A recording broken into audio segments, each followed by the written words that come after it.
है आपका होगा मैं आपके साथ रवि राजपूत। आज चार बड़ी खबरों पर हम चर्चा करेंगे। चार बड़ी खबरें आपसे हम साझा करेंगे। तो आपको बता दें कि आज हम चार बड़ी खबरों पर आपसे चर्चा करने वाले हैं। उसमें प्रधानमंत्री नरेंद्र मोदी आज कुल मिलाकर उत्तराखंड के लिए बड़ी सौगात उन्होंने दी है। वहीं दूसरी खबर, सुप्रीम कोर्ट में नए संसद भवन को लेकर याचिका दायर की गई है। और तीसरी खबर, सत्येंद्र जैन की हालत बिगड़ी है। और चौथी खबर, कर्नाटक में आरएसएस को बैन करने को लेकर बवाल मचा हुआ है। कांग्रेस ने अपने मैनिफेस्टो में आरएसएस को बैन करने की बात कही थी और जिसके बाद से अब एक बार सरकार बनने के बाद ये सवाल उठा तो उसके बाद से ही बवाल मचा हुआ है।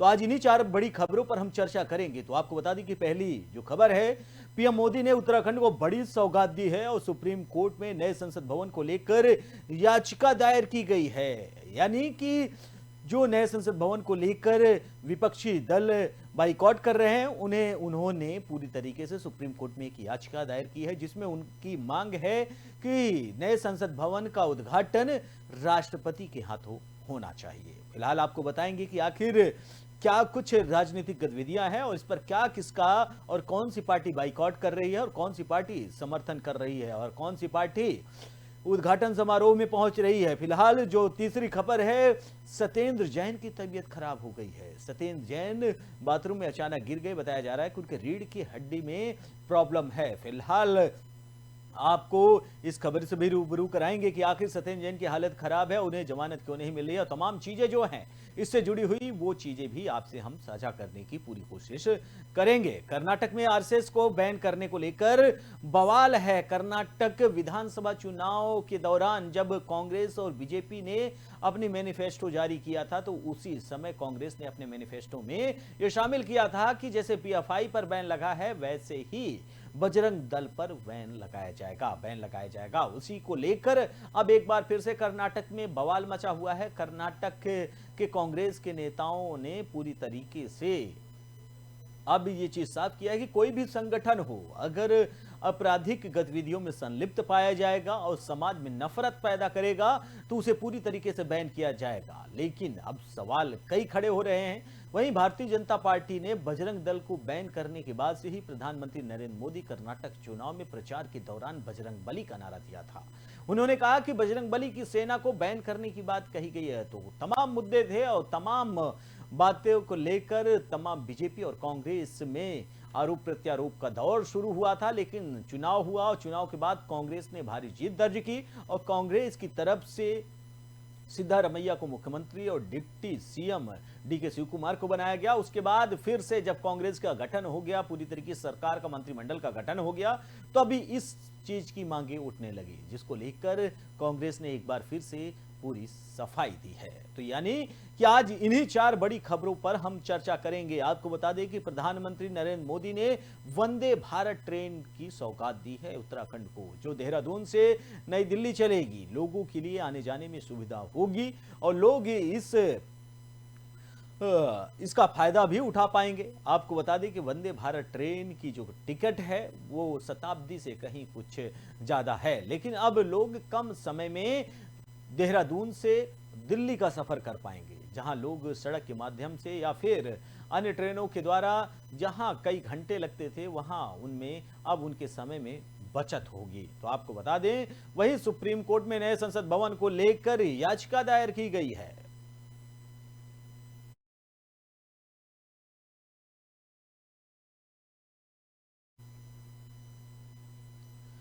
वहीं बढ़ते हैं पहली खबर की ओर, जहां प्रधानमंत्री नरेंद्र मोदी देहरादून से दिल्ली के बीच चलने वाली वंदे भारत एक्सप्रेस ट्रेन को बृहस्पतिवार को हरी झंडी दिखाकर रवाना किया। यह वंदे भारत एक्सप्रेस उत्तराखंड में शुरू होने वाली पहली वंदे भारत ट्रेन है।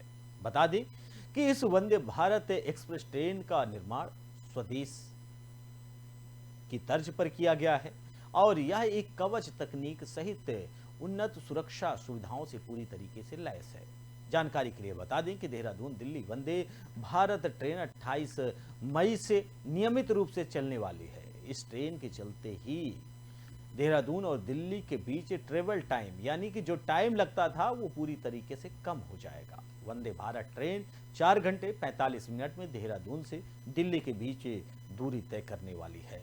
यानी कि सिर्फ महज देहरादून से और दिल्ली का जो टाइम है वो 4 घंटे 45 मिनट में ये ट्रेन तय कर लेगी। लोगों को सुविधा मिलेगी, कम समय में देहरादून से दिल्ली पहुंच सकेंगे लोग। यह ट्रेन देहरादून से सुबह 7 बजे चलेगी, जो आनंद विहार रेलवे स्टेशन पर सुबह 11:45 पर पहुंचेगी। वंदे भारत ट्रेन सप्ताह में बुधवार को छोड़कर बाकी 6 दिन चलेगी। देहरादून और दिल्ली के बीच वंदे भारत ट्रेन सिर्फ 5 स्टॉपेज होंगे। इसमें हरिद्वार, रुड़की, सहारनपुर, मुजफ्फरनगर और मेरठ शामिल हैं। आपको बता दें कि वंदे भारत जो ट्रेन है ये देहरादून से चलेगी तो हरिद्वार में इसका स्टॉपेज है, रुड़की में है, सहारनपुर में है, मुजफ्फरनगर में है और मेरठ में इसका स्टॉपेज है। और देहरादून और दिल्ली के बीच चलने वाली इस वंदे भारत एक्सप्रेस की अधिकतम रफ्तार जो है 110 किलोमीटर प्रति घंटा होगा। आपको बताते चले ट्रेन का किराया भी जल्द निर्धारित किया जाएगा। वहीं देहरादून दिल्ली वंदे भारत एक्सप्रेस ट्रेन का किराया शताब्दी एक्सप्रेस से 1.2 से 1.3% अधिक हो सकता है। बता दें कि शताब्दी का किराया फिलहाल एक व्यक्ति के लिए 1405 रुपए है। वहीं IRCTC साइट के अनुसार एग्जीक्यूटिव क्लास का किराया 1890 रुपए और चेयर कार का किराया जो है वो 1065 रुपए है। यह एक तरफ का किराया बताया है हमने आपको, यानी कि थोड़ा आपको होगी, लेकिन पूरी तरीके से पूरी सुविधाओं से लैस है वंदे भारत ट्रेन।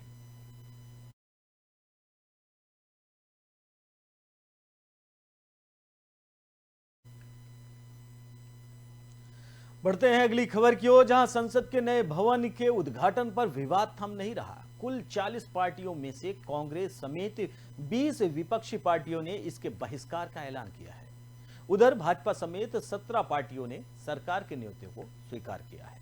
इस बीच सुप्रीम कोर्ट में राष्ट्रपति से संसद भवन का उद्घाटन कराने का निर्देश देने वाली याचिका दायर की गई है। याचिकाकर्ता का कहना है कि लोकसभा सचिवालय ने राष्ट्रपति को उद्घाटन के लिए आमंत्रित नहीं करके संविधान का उल्लंघन किया है।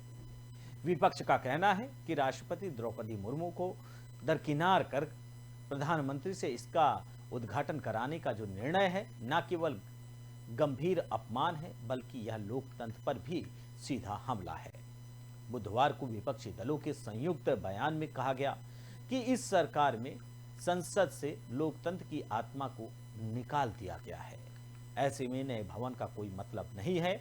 भाजपा, शिवसेना, शिंदे गुट, Shiromani Akali Dal, NNP, NDPP, SKM, JJP, RLJP और RP अठावले गुट और आपको बता दें कि अपना दल S, Tamil Manila, Congress, AIADMK, BJD और Telugu Desam party, YSR, Congress, IMKMK और AJSU, उसके अलावा MNFL शामिल है। ये पार्टियां पूरी तरीके से निमंत्रण को स्वीकार की हैं और उसके बाद ये पार्टियों ने घोषणा की है अपने अपने ट्विटर हैंडल से, और केंद्र सरकार की जो निमंत्रण है लोकसभा के द्वारा, ओम बिरला के द्वारा जो निमंत्रण दिया गया है, इन पार्टियों ने इसे स्वीकार किया है। ये पार्टियां जाएंगी।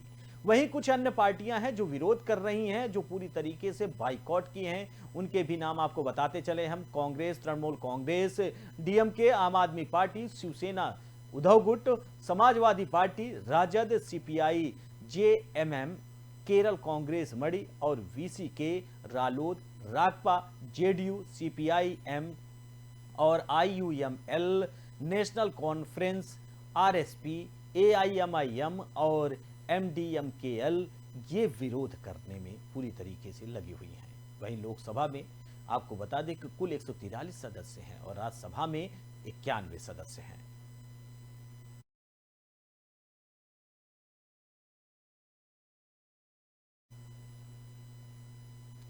बढ़ते हैं अगली खबर की ओर, जहां दिल्ली सरकार के पूर्व मंत्री सत्येंद्र जैन को दीनदयाल उपाध्याय अस्पताल में भर्ती करवाया गया। तिहाड़ जेल प्रशासन के सूत्रों के मुताबिक कल रात सत्येंद्र जैन अपने वार्ड के अंदर बाथरूम में गिर गए थे। बाथरूम के अंदर पैर फिसलने की वजह से सत्येंद्र जैन गिरे थे। इससे पहले 22 मई को भी मनी लॉन्ड्रिंग के मामले में तिहाड़ जेल में बंद पूर्व मंत्री सत्येंद्र जैन को दिल्ली पुलिस सफदरगंज अस्पताल लेकर पहुंची थी। रीढ़ की हड्डी में तकलीफ होने की वजह से उनको अस्पताल लाया गया। इससे पहले शनिवार को इसी तरह की शिकायत करने पर जेल प्रशासन ने उनको दीनदयाल उपाध्याय अस्पताल भेजा था। वहां आने के बाद पूर्व मंत्री ने दूसरे डॉक्टरों से भी बीमारी को लेकर राय लेने की बाबत जेल प्रशासन को अवगत कराया था। अस्पताल से राय लेने के बाद उन्हें वापस तिहाड़ जेल लाया गया। जेल अधिकारियों ने बताया कि शनिवार को सत्येंद्र जैन ने रीढ़ की हड्डी में दर्द की शिकायत की थी। अदालत ने उनके वकील ने भी बताया था कि जैन का वजन 35 किलो कम है। उसके बाद जेल प्रशासन ने पुलिस टीम के साथ उन्हें शनिवार को दीनदयाल उपाध्याय अस्पताल भेजा था, जहां पर डॉक्टरों ने उनका चेकअप किया और कुछ सलाह दी। उसके बाद वह जेल में वापस आ गए। जेल सूत्रों का कहना है कि सत्येंद्र जैन ने जेल प्रशासन को पत्र लिखकर अपनी बीमारी को लेकर दूसरे डॉक्टरों से राय लेने की गुजारिश की थी। उसके बाद जेल प्रशासन ने सोमवार को उन्हें पुलिस टीम की सुरक्षा में सफदरगंज अस्पताल भेजा। पुलिस टीम उन्हें लेकर न्यूरो सर्जरी ओपीडी पहुंचे, जहां डॉक्टरों ने उनकी जांच पड़ताल की। सूचना के मुताबिक आपको बताते चले कि इस दौरान सत्येंद्र जैन ने अपनी बीमारी को लेकर डॉक्टरों की राय ली।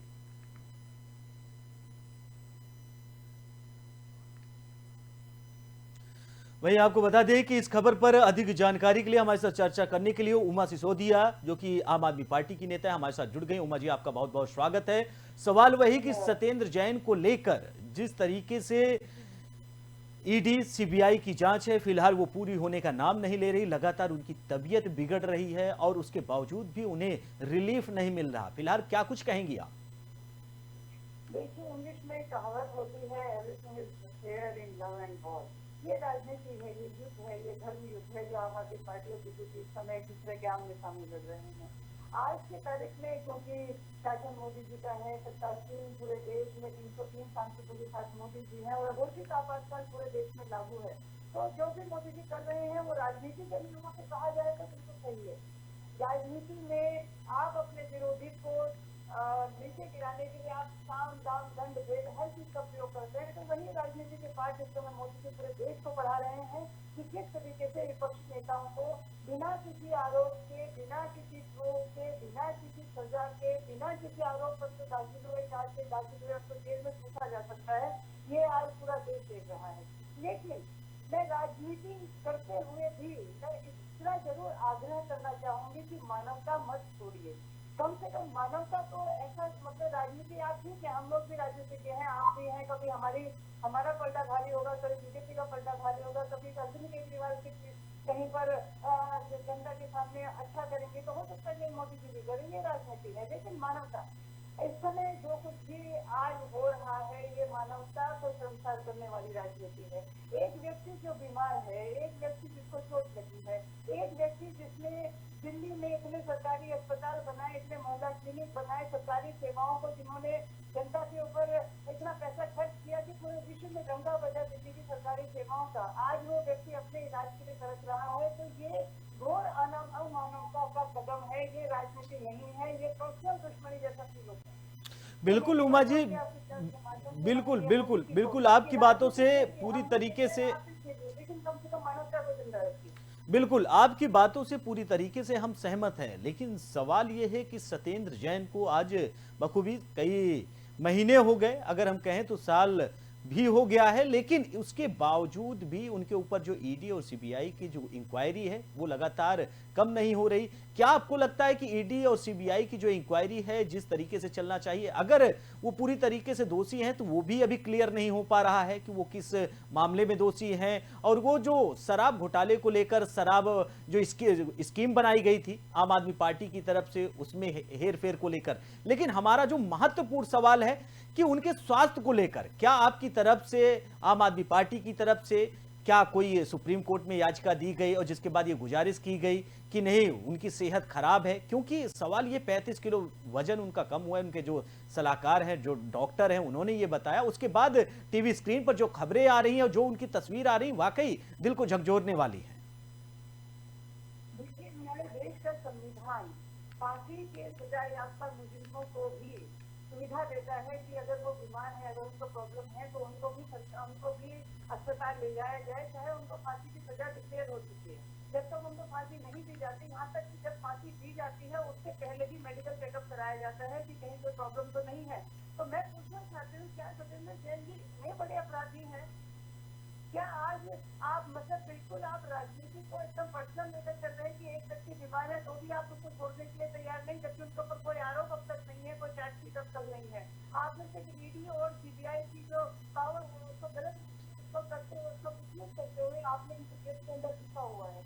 तो ये जो चीजें हैं, ये वाकई में पूरा देश इस समय देख रहा है कि इस तरह की राजनीति ये ओछी राजनीति है। राजनीति को राजनीति की तरह कीजिए तो आप अपने दिमाग से कहने के लिए समझ में आता है, लेकिन जिस तरह से आप एक बीमार व्यक्ति के साथ खेल इस समय खेला जा रहा है, ये देश माफ नहीं करेगा। पूरा देश आज इस समय इसको देख रहा है। और बिल्कुल उमा जी, क्या इसके पीछे आप मान रही हैं कि सत्ताधारी पार्टी भारतीय जनता पार्टी का हाथ है सत्येंद्र जैन को पूरी तरीके से फंसाना, और जो अभी तक जमानत इनको नहीं मिली है, इस सारी चीजों के पीछे आप भारतीय जनता पार्टी का हाथ मानती हैं? देखिए, हमने हमारे देश में अब घोषित आपातकाल भी देखा है, जब इंदिरा जी ने आपातकाल लगाया था और देश की सुरक्षा के नाम पर सारे विपक्षी नेताओं को जेल के अंदर छूट दिया था, हमने वो दौर भी देखा है। आज हम देश में अघोषित आपातकाल देख रहे हैं कि सिर्फ आरोप लगाइए और नेताओं को जेल के अंदर छूट दीजिए, उसके बाद जांच के नाम पर बरसों बरसों उनको आप जेल के अंदर डाले रखिए। आज तक भी कोई आरोप न सतनी जैन के ऊपर सिद्ध हुआ है, न माननीय मनीष सिसोदिया जी के ऊपर सिद्ध हुआ है। उसके बावजूद भी ये दोनों जेल में हैं, उनकी जमानतें नहीं हो पा रही हैं। मैं माननीय कोर्ट पर कोई उंगली नहीं उठा रही हूँ, मैं कह रही हूँ कि कोर्ट भी आज इतने दबाव में है कि जो सरकार चाहती है वो करने के लिए मजबूर है। और हमने ये मजबूरी देखी है जब हमारे 5 माननीय न्यायाधीश सुप्रीम कोर्ट के 5 मुख्य न्यायाधीश जब जनता के सामने आए थे, जब मीडिया के सामने आए थे, तो कितना प्रेशर आज हमारे कोर्ट पर है ये भी पूरा देश जानता है। माननीय जो न्यायाधीश है उनके इतिहास बने हुए हैं, लेकिन फिर भी आम आदमी पार्टी कोशिश कर रही है। मेडिकल ग्राउंड पर हम बेल की अपील करेंगे और मैं समझती हूँ कि माननीय हाईकोर्ट या माननीय सुप्रीम कोर्ट जो भी हमारे जज यहाँ पर बैठे हुए हैं वो माननीय ग्राउंड पर सत्येंद्र जैन जी को बेल देंगे। बिल्कुल बिल्कुल, और ये उम्मीद है फिलहाल उनकी जो सेहत है वाकई वो दिन पर दिन में बिगड़ रही है, और बाथरूम में गिरने के कारण उनके रीढ़ की हड्डी में ये दिक्कत आई है। फिलहाल उमा जी आप हमारे साथ जुड़ी, बहुत बहुत शुक्रिया आपकी, आप हमारे साथ जुड़ी, अधिक जानकारी आपने साझा की और हमारे साथ चर्चा की। वहीं आपको बता दें कि सत्येंद्र जैन के रीढ़ की हड्डी में तकलीफ बताई जा रही है, फिलहाल उन्हें हॉस्पिटल में भर्ती कराया गया है।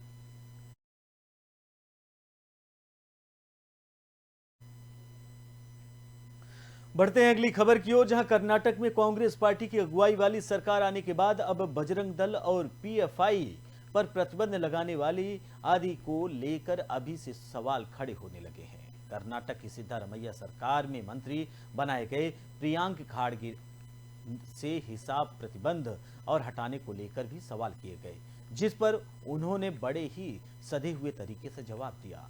प्रियांक खड़गे ने कहा कि जो भी दल या संगठन राज्य की शांति भंग करने का साहस या प्रयास करेंगे उन पर प्रतिबंध लगाया जाएगा। हालांकि प्रियांक खड़गे ने समेत और कई लोगों ने अन्यथा इन मंत्रियों के पास भी अभी किसी भी विभाग की जिम्मेदारी नहीं है। आपको बताते चले कि सीएम सिद्धारमैया और डिप्टी सीएम डीके शिवकुमार अभी कैबिनेट विस्तार को लेकर कवायद में जुटे हैं। ऐसे में कांग्रेस राष्ट्रीय अध्यक्ष मल्लिकार्जुन खड़गे के बेटे और सरकार में मंत्री प्रियांक खड़गे के बयान पर सियासत तेज हो गई है। वहीं बिना विभाग के मंत्री प्रियांक खड़गे ने कहा कि जो भी दल या संगठन राज्य की शांति भंग करने का साहस या प्रयास करेंगे उन पर प्रतिबंध लगाया जाएगा। उन्होंने आरएसएस और बजरंग दल पर प्रतिबंध लगाने मामले पर कांग्रेस के रुख को स्पष्ट करते हुए कहा कि धार्मिक, राजनीतिक या सामाजिक कोई भी संगठन जो असंतोष और वैमनस्य के बीच बोने का काम करेगा, कर्नाटक में बर्दाश्त नहीं किया जाएगा। हम कानून और संवैधानिक रूप से उनसे निपटेंगे, चाहे वह बजरंग दल हो, चाहे पीएफआई हो या कोई अन्य संगठन हो। तमाम चीजें उन्होंने कही है और ये माना जा रहा।